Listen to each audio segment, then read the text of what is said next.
दिनैनि दिना आंनि थाखाय आरो लोगोसे बिपिएफ हान्जानि थाखाय मोनसे अरायबो गोसोखांजाथाव दिन हिसाबै थासिगोन। मानो होनोबा आंनिनो जोनोम गामिनि दिनैहाय इउपिपिएल हान्जा जायफ्रा खालामदोंमोन बिथांमोनहा गासै 32 जना इउपिपिएल हान्जाखौ नागारनानै बिपिएफ हान्जायाव जयेन जाफैदों आरो बिथांमोनखौ बरायनानै बिपिएफ हान्जानि सोद्रोमा हिसाबै गनायथि होनायनिनो मोनसे हाबाफारि महरै जों दिनै बे गामियाव बिपिएफ हान्जानि प्राइमारि कमिटि जोंहा अन्थाइ बिल दङ। अन्थाइ बिल प्राइमारि कमिटिनि बानजायनायाव जोंनि ब्लक कमिटिनि आफादगिरि नेहाथारि आरो ब्लकनिनो जोंहा जाय इनचार्ज बिथां दं जबिराज बसुमतारी जों गासैबो ज' थानानै बिथांमोनखौ जोंनि हान्जायाव बरायनानै लादों आरो दिनैनिफ्राय जोङो बेखौ रोखायै बुंनो हाबाय जे आंनि जोनोम गामि बानुगाव गामियाव बिपिएफ हान्जा आरो इउपिपिएल हान्जानि तुलना खालामनानै नायनायाव फ्राय समान समान दङमोन। बिपिएफ हान्जाजों इउपिपिएल हान्जाजों समान समानानोमोन। मोननै खेमाव मोननै राजनितिक दोलोआव गावनानै थानायाव बे गामियाव खामानि मावनायाव बेक्तिगत भाबै आंहाबो गोबां उसुबिदा गोग्लैदोंमोन। आंनि गामि हिसाबै बे गामिया सानजा क'क्राझार समस्तियाव दंबाय थायो। होमब्लाबो आङो बे गामिनिनो गासैबो आइ आफा रायजो राजाफोरखौ आंनि गामिनि बिदा फंबाय असे हिसाबै साननानै लायो। गावनि न'खरनि हिसाबै आं साननानै लायो आरो गावनि न'खरनि आंनि आंगोनिनो बिदा फंबायखौ मोनसे दोलोआव ज' थानानै खामानि मावनायखौ आं अरायबो हास्थायोमोन, अरायबो लुबैयोमोन। होमब्लाबो बिथांमोनहा गावसोरनि गोसो बायदियै गावसोर लुबैनाय राजनिति हान्जाजों थानानै खामानि मावनायखौ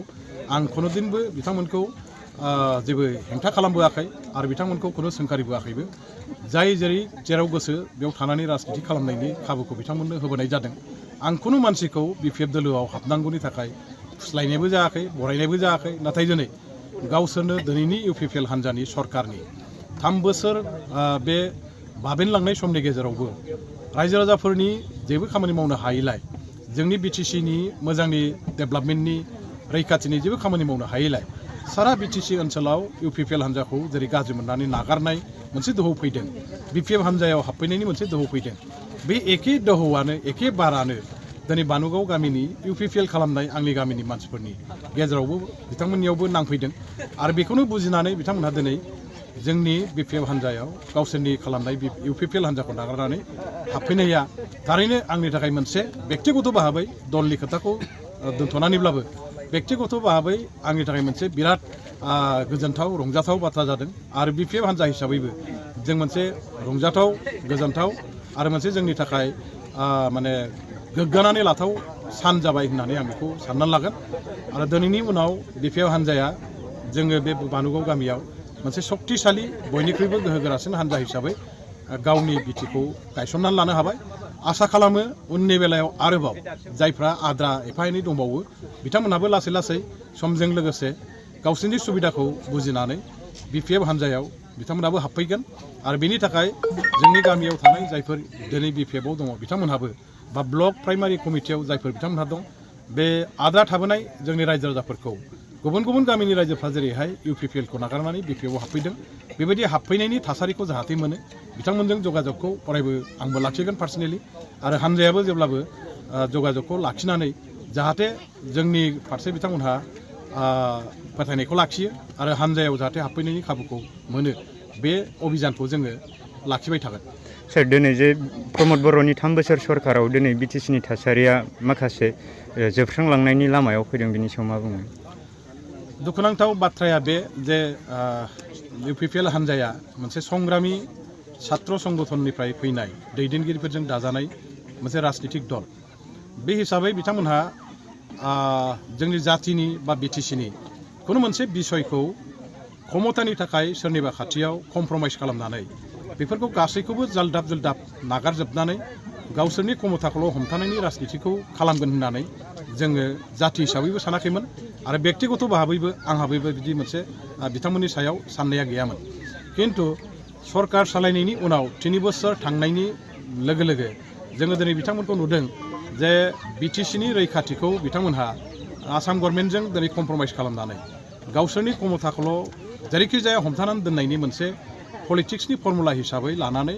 राजनितिखौ खालामबाय थादों। जायनि थाखाय दिनै जोङो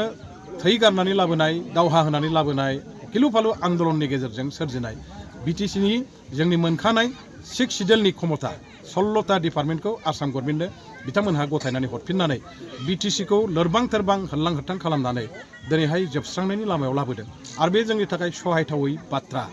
दिनैहाय बिटिसिनि सरकारनि गाद्दियाव थानानै बिटिसि ओनसोलनि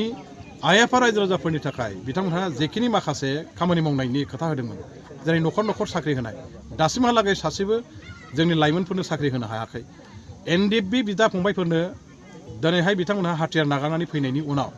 रिहाबिलिटेसननि जे पेकेज होनांगौमोन बे रिहाबिलिटेसननि पेकेजखौबो दासिमबो बिथांमोनहा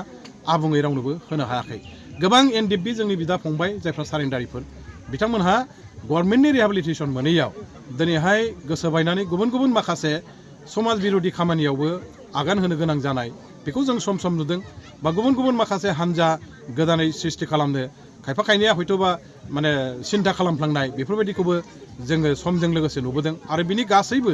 बेबायदि गोदान थासारि जे दिनैहाय गिथाव बाथाव जानो थांगासिनो दं बे दिनैनि इउपिपिएल सरकारनि हायैनि खारननि थाखाय जानाय लोगोसे दिनै नोंथांमोनहा जों बयबो मिथिगौ जे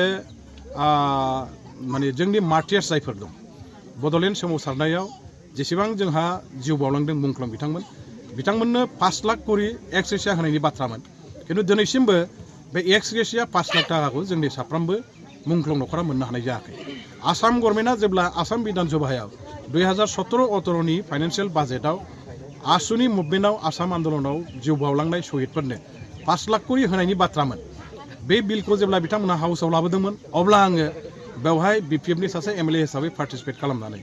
आसुनि आसाम आन्दलनाव जिउ बावलांनाय शहीदफोरनो 5 लाख थाखा होनाय लेखायैनो आसामाव जिहेतु बर' आन्दलनाबो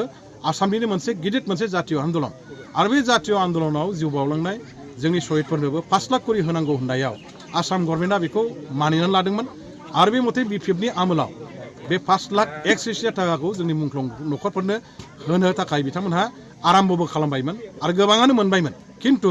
बिपिएफ हान्जा जोबनायनि उनाव इउपिपिएल हान्जाया सरकाराव फैनायनि उनाव दिनैसिमबो इउपिपिएल सरकारा जोंनि एक्स ग्रेसिया 5 लाख थाखाखौ मुंख्लं न'खरफोरनो होजोबनो हायैया बे 3 बोसोर बाबेनलांनायनि उनावबो बेखौ मावनो हायैया थारैनो मोनसे फेलें आरो मोनसे लासिंसिं बाथ्रा होनना आं सानो दा बेफोरनि थाखाय दिनै सारा बर' रायजो राजाफ्रा लोगोसे बिटिसि बासि रायजो राजाफ्रा इउपिपिएल सरकारनि फारसे मोनसे बिसास गोमानाया फैदों आरो बे सरकारा बिटिसि ओनसोलबासि जायखिजाया जाथि जनगोष्ठीनि खुनु मोनसे दाबि दावा गांनाय उखैनाय बिथांमोननि जातीय समस्याफोरखौ समाधान खालामनो हाया आरो बिटिसिनि सामग्रिक भाबै उन्नतिनि वेलफेयारनिबो जेबो खामानि मावनो हाया होननानै बिटिसिनि रायजो राजाफ्रा गाज्रि मोनबाय आरो बेखायनो दिनै इउपिपिएल हान्जाखौ नागारजोबनानै माने बिपिएफ हान्जायाव दोलो नोगोरै हाबफैनाय जइन जाफैनाय बे थासारिया जागासिनो दं सोर सोलिफु समाव बिटिआर भार्सास बिटिसि एकर्डखौ लानानै आबसुनि दिपेन बर' बिथाङा दावराव देख्रेब नार्जारी बिथांमोनखौ अपेन डिबेटनि थाखाय चेलेन्ज होदोंमोन बेखौनो एक्सेप्ट खालामनानै दिनै बिथांमोना बेयाव बिथांमोननो एक्सेप्टेड लेटारबो हरदोंमोन दा नाथाय इउजि ब्रह्म बिथांमोना दिनैसिम बुंबाय थादों दावराव देख्रेबमोनहा हारिनि सायाव बिफाव गैया बिथांमोना हारिनि दैदेनगिरि नङा नोंथाङाबो मोनसे समाव आबसुनि दैदेनगिरिमोन मा बुंनो सानो थारैनो दिनैनि दिनाव सोरबा नेताया जुदि दावराव देख्रेब नार्जारी बिथांहा हारिनि सायाव जेबो जुदि बिहोमा गैया होननो थांदोंबा बियो बिराद इनाय मोनसे बाथ्रा जागोन दावराव देख्रेब नार्जारी बिथांनि न'आव थानानैनो बड'फा उपेन्द्रनाथ ब्रह्मआ प्रथम बर' आन्दलनखौ जागायजेनदों जोंनि बर'फोरनि जेसेबां आन्दलनकारि नेताफोरमोन देबोरगावनि दावराव देख्रेब नार्जारीनि न'खराव थानानैनो जोंनि बर' आन्दलनखौ दैदेनबोनाय बे बाथ्राखौ सारा बर' रायजो राजाफ्रा मिथियो दुलाराय बर' फरायसा आफादनि सोमावसारनाय समाव दुलाराय बर' फरायसा आफादनो जेसेबां रांनि गोनांथि जादोंमोन बे समावहाय दावराव देख्रेब नार्जारी बिथाङा जोंनि दुलाराय बर' फरायसा आफादनि ट्रेजारार जानानै जेरैबायदि खस्थ'नि गेजेरजों बिथाङा रांखावरि बुथुमबायनानै आन्दलनखौ दैदेननायाव मदद होबोदोंमोन दैदेनगिरिफ्रा जायनि दारैहाय दिनै सोमावसारनायखौ गोख्रोङै दैदेननो हादोंमोन बे गासैबो बाथ्राखौ दिनैहाय जोंनि सारा बर' रायजो राजाफ्रा बयबो मिथिगौ गतिके दावराव देख्रेब नार्जारीनि सोमावसारजेननायनिफ्राय बिएसि सुक्ति जानायसिम आरो बिएसि सुक्ति जानायनि उनाव बिएसिनि इएम जानानै बिएसिखौ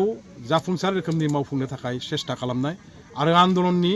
गेजेरजों बर' रायजो राजाफोरनि थाखाय जे मोनसे हाबाफारि मावबोनाय बेखौ जों दिनै बयबो जेखि दलाव थालाया मानो जों स्वीकृति होनांगोन बेखौ जों गनायथि होनांगोन मावनायखौ मावदों होननानै जोङो बुंनानै गनायथि होनाया जोंनि धर्म जोंनि कर्तब्य गतिके बर' रायजो राजाफोरनि जे जिनिसखौ दिनैहाय दावराव देख्रेब बिथांमोनहा गावनि जिबनाव माने थैजासे मावबोदोंमोन बा गावनि जिउ थासान्दिसिम मावबोबाय थादोंमोन बे जाथिनि थाखायनो मावनाय गावनि बेक्तिगत मावनाय नङा बेखौ स्वीकृति होयैया थारैनो दुखुनांथाव बाथ्रा आरो सोरबा दैदेनगिरिया बेनि सायाव बेबायदि कमेन्ट होनाया थारैनो मोनसे माने मुगैथाव बाथ्रा होननानै आं सानो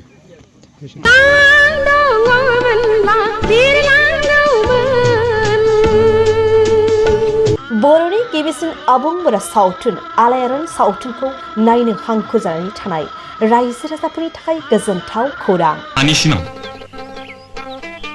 गावबा गावनि आंलाय आंनिसो सानदोंमोन आलायारन सावथुनखौ अनसायगिरि रायजो राजाफोरनि थाखाय बाङाय बेसेनावनो दिन्थिनो थांखि लादों बड'सा फिल्म प्रडाक्शना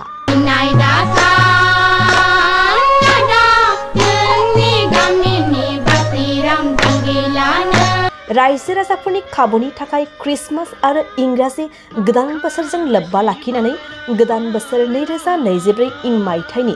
2 जानुवारिनिफ्राय 20 जानुवारिनि गेजेराव बड'सा फिल्म प्रडाक्शना आलायारन सावथुनखौ बाङाय बेसेनाव रायजो राजाफोरनो दिन्थिनो थाखाय आखायाव लादों